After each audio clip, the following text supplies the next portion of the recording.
Assalamualaikum warahmatullahi wabarakatuh. Halo semuanya. Pertemuan kali ini Ibu khusus untuk membahas soal yang menyangkut materi yang akan diuaskan. Nah, jadi untuk UAS minggu depan ya, kita akan soalnya itu menyangkut materi setelah UTS, yaitu seperti titik berat benda 2 dimensi, kemudian titik berat benda 3 dimensi, kemudian penerapan turunan, integral, dan integrasi numerik. Nah, untuk integrasi numerik, karena di learning sudah Ibu kasih videonya, video YouTube-nya, jadi kalian bisa cek saja di situ ya, saya pelajari saja di situ. Jadi untuk yang video ini khusus yang 4 materi sebelumnya itu ya, 2D, 3D, integral, dan turunan. Nah, kita mulai dari mencari titik berat benda 2 dimensi. Benda 2 dimensi ini artinya benda bidang datar ya. Itu bisa ini bentuk persegi panjang ya, atau bentuk segitiga seperti ini. Nah, pada soal ini yang ditanya di sini, berapakah titik berat bidang terhadap sumbu X pada gambar di atas? Nah, disuruh mencari titik berat bidang terhadap sumbu X. Lihat di sini, terhadap sumbu X ya, sumbu X berarti kan alasnya ini ya. Nah, berarti kalau misalkan di soalnya diminta titik berat bidang terhadap sumbu X ya, kalian artinya ya tinggal mencari nilai Y-nya saja, nilai ordinatnya saja. Nah, jadi cukup mencari titik berat pada ordinatnya, pada sumbu ordinatnya saja yang akan dicari. Nah, bagaimana cara kita mencari titik berat benda ini? Nah, kalau kalian buka lagi materi di pertemuan 10 ya, ada 3 tahapan dalam mencari titik berat benda 2 dimensi. Yang pertama yaitu membagi bangun menjadi berapa bagian. Nah, kalau kita lihat di sini ya, itu bangunan ini bisa kita bagi menjadi 2 bagian ya. Yang pertama ini adalah bentuk persegi panjang. Kita buat ini adalah bangunan yang pertama. Kemudian yang kedua adalah segitiga ya.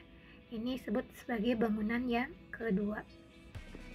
Nah, setelah kita membagi bangunannya menjadi berapa bagian, barulah yang kedua kita menentukan luas dan koordinat titik berat masing-masing bangun. Nah, jadi seperti ini.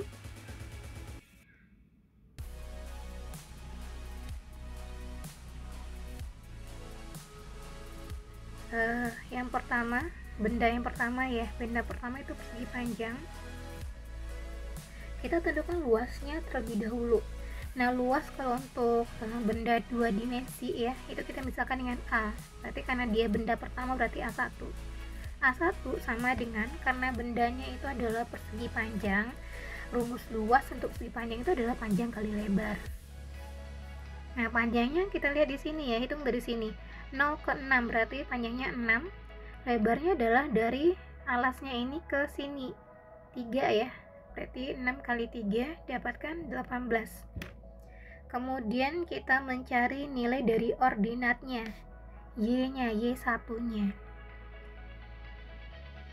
Y1. Nah, Y1 untuk mencari titik koordinat pada bidang persegi panjang seperti ini ya. Ini kan artinya benda ini bentuknya teratur. Artinya titik beratnya itu berada di tengah-tengah. Artinya kita membuat perpotongan diagonal pada bidang ini. Nah, harusnya nanti ya kalau kalian di ujian harus menggunakan penggaris ya, sehingga nanti akan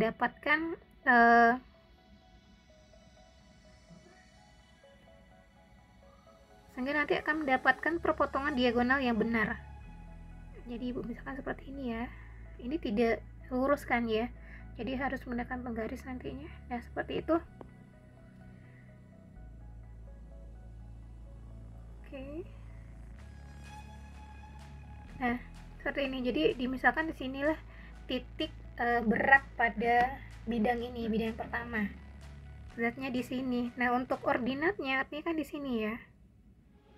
Nah, aduh ini kehapus terus.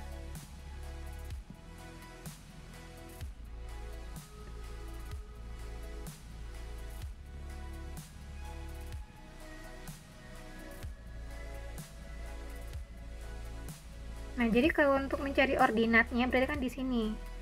Nah, itu nilai dari Y1-nya.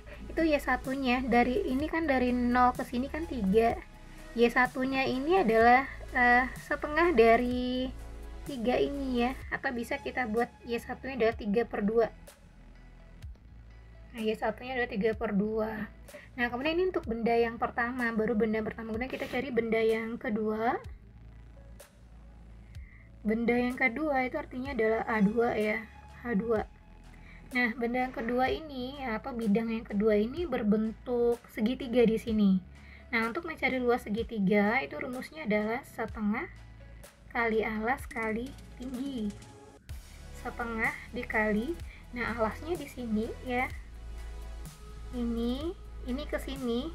Itu kita ukur dari sini ke sini ya, artinya ya.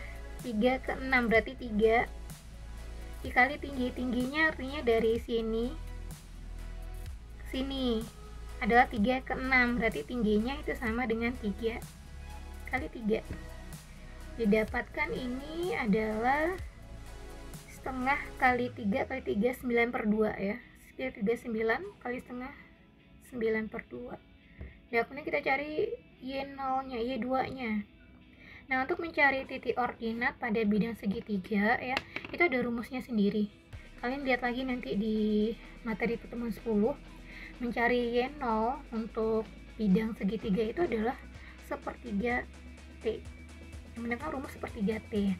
Nah, tapi di soal kan mintanya titik berat bidang terhadap sumbu X. Sumbu X itu kan alasnya ya, di sini ya.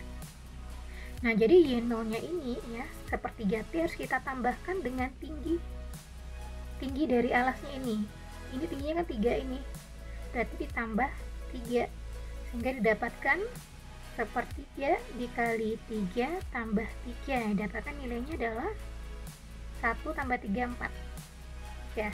Barulah kemudian kita dapat nilai A dan Y nya ya, kita cari nilai Y0 nya. Nah, ini yang diminta. Y0 adalah A1 Y1 tambah A2 Y2 per A1 tambah A2.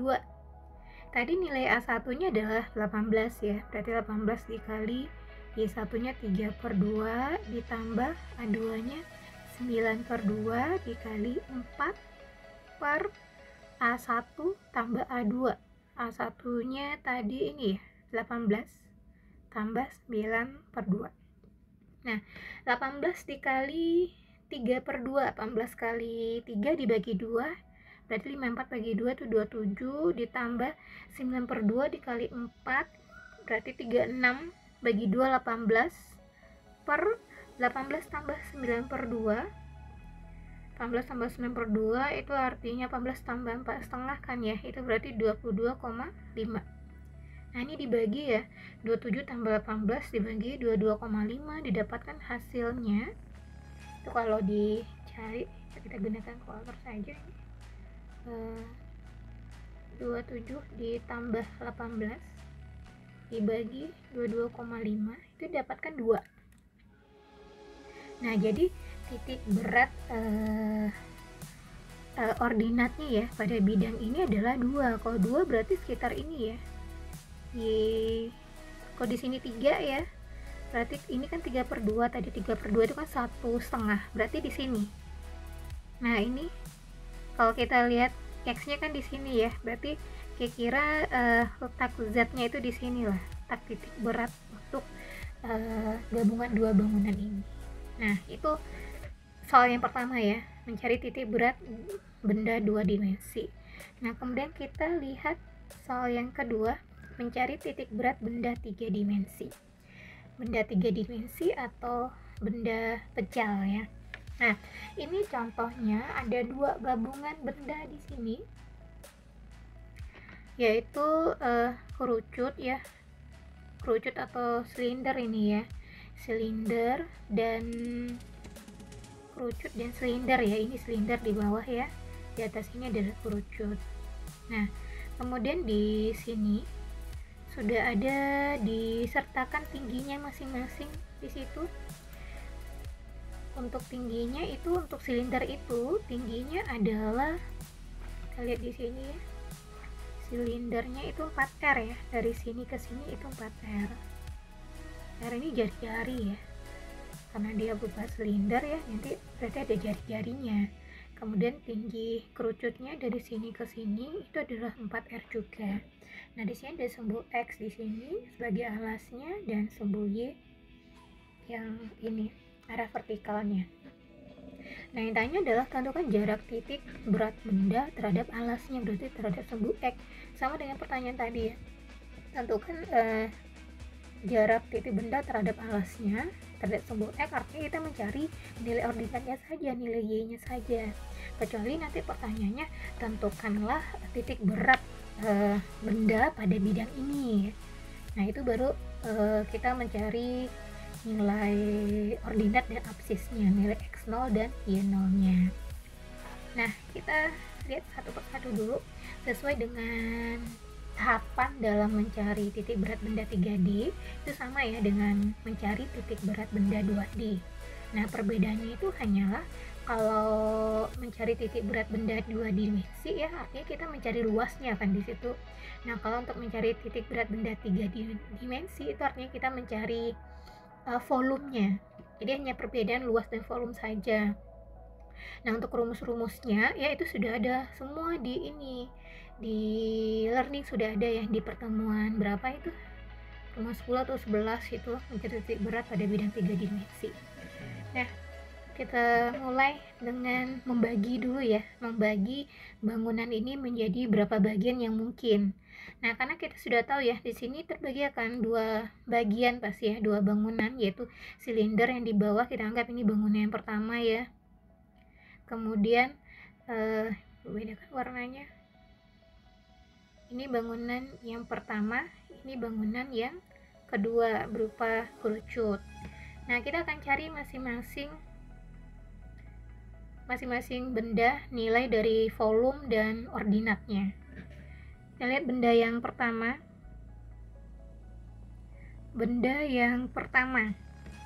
Nah, untuk benda yang pertama berupa silinder. Nah, untuk silinder ini mencari nilai Y-nya, nilai titik ordinatnya itu ya, itu dengan rumus setengah T. Tuh, ini untuk rumusnya lihat di ini aja, di PPT-nya ya. Y1 sama dengan setengah T, setengah dari tingginya. Jadi jika tingginya di sini kan 4R ya, berarti ini setengah kali 4R, dapatkan Y-nya adalah 2R. Nah, seperti itu. Kemudian kita cari volumenya, volume untuk benda yang pertama. Nah, rumus untuk mencari volume bidang bentuk silinder ini itu dirumuskan dengan volume sama dengan PR kuadrat dikali dengan T. Gitu. PR kuadrat dikali T-nya itu tadi 4R ya. T-nya 4R sehingga didapatkan ini ke sini 4 PR pangkat 3. Jadi contoh soal di sini masih belum dalam bentuk angka ya. Masih dalam bentuk R. Kemudian nanti kalau di soal berikutnya mungkin sudah dikasih angka-angkanya. Nah, dapatkan volume untuk bidang yang pertama 4 PR pangkat 3. Sekarang kita cari benda yang kedua. Benda yang kedua itu adalah silinder ya, bukan kerucut ya, Y2. Nah, untuk kerucut ini mencari nilai Y-nya itu dengan rumus 1/4 T. 1/4 T-nya juga 4R di soal ya, diketahui di soal 4R. Jadi ini sudah di soal ya, tuh tinggi-tinggi ini sudah di soal. Ini 4R itu sama dengan 4/4R, berarti R ya. 4Y2 nya itu adalah R, tetapi ya karena yang diminta itu adalah jarak titik berat benda terhadap alasnya, sama seperti tadi ya, berarti kita harus menambahkan tinggi dari alasnya ini, tinggi dari sini. Ini kan tinggi ke sini kan 4R ya, tambah dengan 1/4 4R, berarti ini tambah dengan 4R didapatkan 5R. Nah, itu untuk mencari ordinatnya. Kemudian kita lihat yang volume untuk yang kedua. Volume yang kedua itu dirumuskan dengan PR pangkat 2 dikali T per 3. Nah, ini rumus untuk mencari volume pada kerucut penjal. Nah ini kita masukin T nya ya, artinya ini PR kuadrat dikali T, T nya 4R per 3, sambung ke bawah. Ini sama dengan sepertiga, ini pernya kita bikin seperti ini, sepertiga PR kuadrat dikali 4R, atau sama dengan ini kali ini, berarti ini 4 per 3, 4 per 3 pi, R nya ditambahin PR pangkat 3. Nah ini untuk volume benda yang kedua. Nah setelah mendapatkan nilai-nilai ini, barulah kita mencari ordinatnya dengan menggunakan rumus Y0 itu sama dengan V ya. Kalau tadi kan A ya, kalau untuk bidang 2D. Nah untuk bidang 3D V, volume V1Y1 tambah V2Y2 per V1 tambah V2. Ini tinggal dimasukin aja angka-angkanya ya. Untuk volume yang pertama tadi didapatkan 4pi 4pi R pangkat 3 dikali Y nya.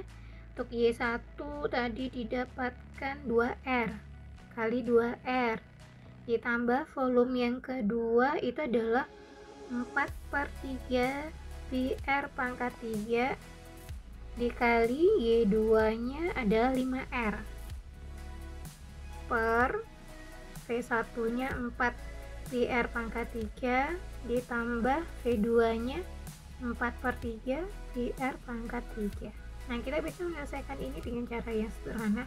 Kita coret-coret dulu yang sama ya, seperti ini, PR pangkat 3 ya bisa dicoret, ini bisa kita coret, kemudian baru kita jumlahkan. 4 kali 2 itu 8R ditambah 4 per 3 dikali 5R, artinya 20 per 3 20 per 3 R ya, per 4 ditambah 4 per 3 4 tambah 4 per 3 itu adalah 16 per 3.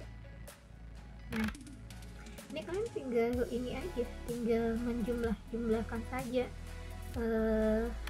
pecahan di sini. 8 tambah 20 per 3 dibagi 16 per 3. Ini jika kalian bisa hitung sendiri ya nanti di rumah ya. Kalau hitungan di sini didapatkan hasilnya itu 8 tambah 20 per 3 itu adalah 44 per 3 ya. 44 per 3 dibagi 16 per 3 itu sama dengan 11 per 4. 11 per 4 R ya, masih ada R nya. Nah itu dia soal yang nomor 2 ya. Nah kemudian kita masuk ke soal berikutnya. Soal berikutnya itu adalah penerapan turunan. Nah untuk penerapan turunan ini sebenarnya sudah ada kan di contoh soal dan latihannya ya. Latihannya juga sudah ada. Yang A ini tugas kalian ini, persamaan garis yang menyinggung kurva. Persamaan garis yang menyinggung kurva Y sama dengan X pangkat 3 ditambah 2x kuadrat kurang 5x di titik 1 negatif 2 adalah. Nah jadi memang turunan ini ya, rumus turunan ini bisa digunakan untuk mencari beberapa hal ya. Salah satunya adalah mencari persamaan garis singgung. Nah di sini kan ada titik 1 negatif 2, ini adalah absisnya ya, nilai x nya, ini adalah nilai dari y nya. Nah jadi untuk mencari persamaan garis singgung ini pertama kali kita harus mencari nilai dari gradiennya. Gradien itu adalah m. Nah untuk mencari nilai gradien pada persamaan ini ya, kita melakukan penurunan pada persamaan ini. M sama dengan y aksen. Jadi turunan itu dinotasikan seperti ini ya, y aksen sama dengan, nah jika ini x pangkat 3 kita turunkan itu menjadi 3x pangkat 2. Jadi pangkatnya diturunkan ya, kemudian dikurangi 1. 3x kuadrat ditambah, ini juga kita turunkan, 2 kali 2 4 ya. Berarti ini tambah 4x karena 2 kurang 1 1. Jadi 4x. 4x itu sama dengan 4x pangkat 1. dikurang dengan, nah jika 5x kita turunkan itu akan menjadi 5 saja. Nah seperti itu. Jadi inilah nilai dari gradiennya ya. M sama dengan Y aksen 3x kuadrat tambah 4x kurang 5. Nah di sini kita masukin nilai x nya ya. X nya sini kan 1, jadi M itu sama dengan Y aksen sama dengan 3 kali 1 kuadrat ditambah 4 kali 1 dikurang 5. Jadi 3 tambah 4, 7, 7 kurang 5, 2. Nah ini nilai M nya, nilai gradiennya. Setelah mendapatkan nilai gradien, barulah kita masuk ke rumus mencari persamaan garis singgung pada kurva. Nah, rumus untuk mencari persamaan garis singgung pada kurva dari dulu sampai sekarang itu rumusnya seperti ini saja. Y dikurang Y1 sama dengan M X kurang X1. Y dikurang Y1 nya di sini min 2 ya. Jadi Y kurang min 2 sama dengan M nya 2, X dikurang 1. Ini Y tambah 2 sama dengan 2X kurang 2. Nah, kita keluarkan ini persamaannya berarti jadi Y tambah 2 kurang 2X tambah 2. Jadi didapatkan Y kurang 2X tambah 4 sama dengan 0. Nah, inilah yang diminta ya. Yang diminta persamaan garis singgungnya yang di sini. Aduh, kok ini sih.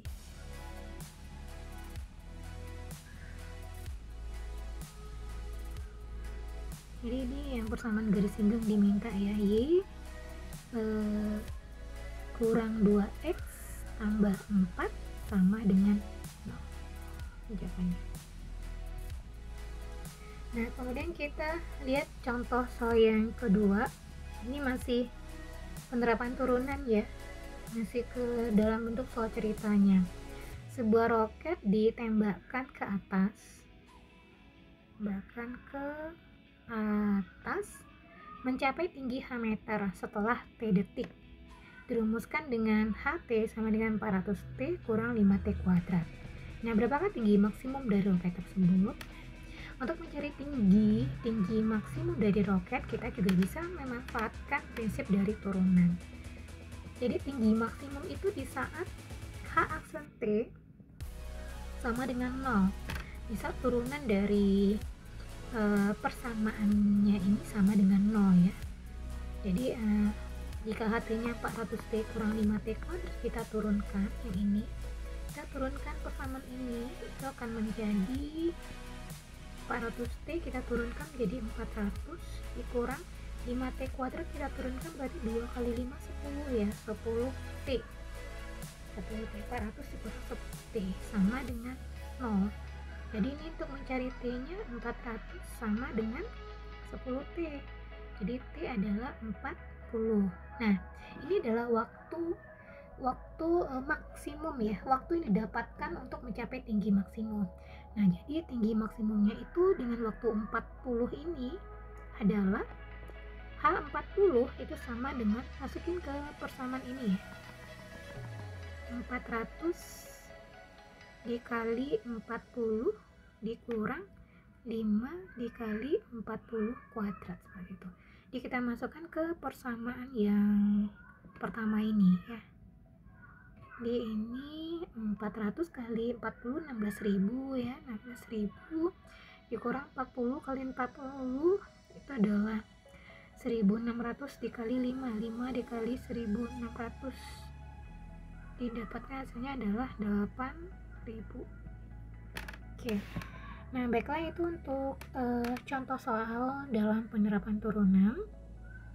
Nah, untuk turunan dasarnya ya, untuk contoh-contoh soal turunan dasarnya itu bisa dicek lagi di materinya, itu sudah ada ya. Lebih mudah untuk melihat sudah banyak soal kan Ibu taruh di ini di PPT, jadi kalian pelajari saja itu. Ini khusus untuk penerapan saja. Nah, kemudian kita masuk ke ini soal yang keempat, yaitu integral. Integral itu kan kebalikan dari ini, kebalikan dari turunan ya. Jadi untuk integral itu terbagi dua, integral tak tentu dan integral tentu. Perbedaannya itu hanyalah pada batasan saja. Ke integral tak tentu itu dia nggak punya batasan. Jadi kalau integral tentu berarti ada batasan, nanti batas atas dan batas bawahnya. Nah, untuk perumusan integral itu sendiri ya, kalau kalian lupa, itu bisa bikinkan di sini rumus dari integral k x pangkat n dx itu sama dengan k n tambah 1 x n tambah 1 tambah c. Nah, ini dalam menyelesaikan integral tentu dan tak tentu kita menggunakan rumus dasar seperti ini.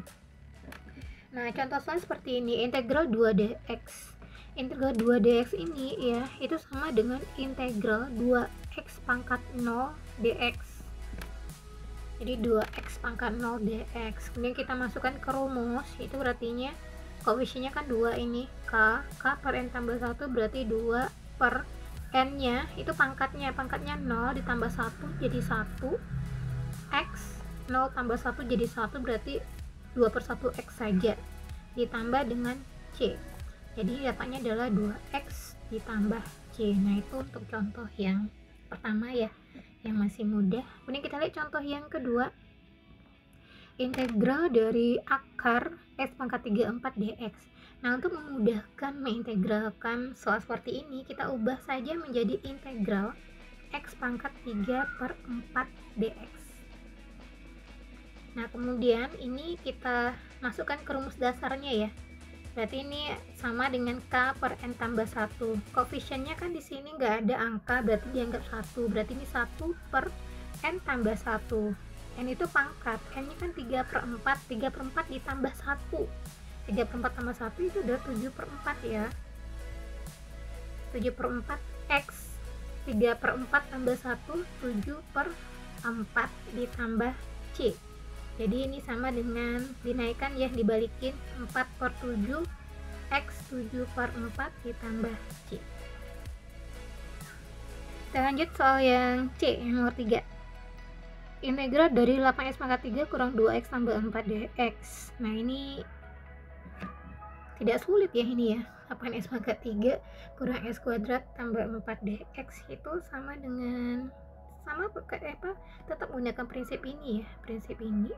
Berarti ini 8 ya, 8 per pangkatnya 3 tambah 1 berarti 8 per 4 x pangkat 4 dikurang ini 1 per 3 x pangkat 3 ditambah 4 x, seperti itu. Kemudian disederhanakan saja, 8 bagi 4 itu kan 2, berarti ini 2x pangkat 4 dikurang 1/3 x pangkat 3 tambah 4x ditambah c. Sampai di sini saja. Nah, kita lanjut ke integral tentu ya. Jadi ini tak tentu ya. Tak tentu itu integralnya gak ada batasan atas dan bawah. Nah, berbeda dengan integral tentu ini. Integral tentu ini mempunyai batasan ya, punya batasan atas dan bawah. Integral 8 negatif 4 4x kurang 7 dx. Nah, ini langsung kita ubah ya, gunakan rumus yang tadi ya. Jadi ini 4x kurang 7 dx itu jika diintegralkan akan menjadi 4 per pangkatnya 1 berarti 4 per 2 x kuadrat dikurang 7 diintegralkan menjadi 7x dengan batasan atas 8 bawah negatif 4. Ini kita ubah 4 bagi 2 ya, berarti ini 2x kuadrat dikurang 7x dengan batas 8 negatif 4. Nah, kemudian baru kita masukin batas atas dan bawahnya ya ke nilai x nya ini. Jadi mulai dari batas atasnya dulu, ini 2 dikali 8 kuadrat dikurang 7 dikali 8. Nah, ini baru batas atasnya, dikurang 2 dikali negatif 4 kuadrat dikurang 7 dikali negatif 4. Nah, seperti itu. 8 kali 8 itu 64. 64 kali 2 128 dikurang 56 dikurang ini 4 kali 4 16 kali 2 32 ditambah jadi tambah ya, karena ini 7 kurang 7 kali negatif 4 kan negatif 28. Di sini juga negatif berarti tambah 28.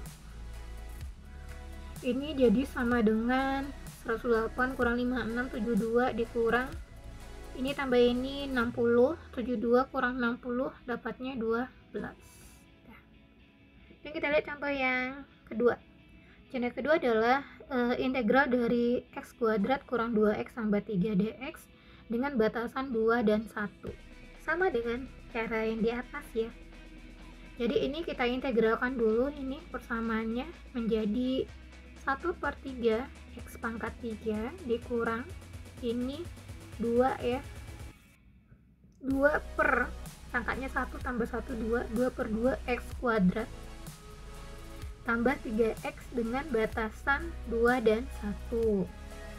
Ini 1/3 x pangkat 3 dikurang ini habis ya 1, jadi sama dengan x kuadrat tambah 3x dengan batasan 1 dan 2.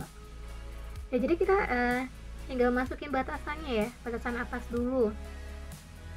1/3 dikali 2 pangkat 3 dikurang 2 pangkat 2 ditambah 3 kali 2 dikurang batasan bawah 1/3 dikali 1 pangkat 3 dikurang 1 pangkat 2 ditambah 3 kali 1.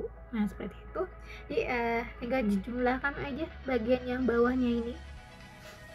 1/3 dikali 2 pangkat 3 ya, 1/3 kali 2 pangkat 3 itu sama dengan 2 kali 2 kali 2 8 ya, berarti 8/3. 8/3 dikurang ini 4 tambah 6 kurang ini 1/3 dikurang 1 ditambah 3 gitu. 8/3 kurang 4 tambah 6 berarti ini 8/3 ditambah 2 ya, dikurang 1/3 kurang 1 tambah 3 berarti 1/3 ditambah 2. Jadi ini kalau kita keluarin berarti kan 8/3 tambah 2 kurang 1/3 kurang 2 ya, berarti 8/3 kurang 1/3 itu 7/3. Ini 2 kurang 2 habis, berarti hasilnya adalah 7/3.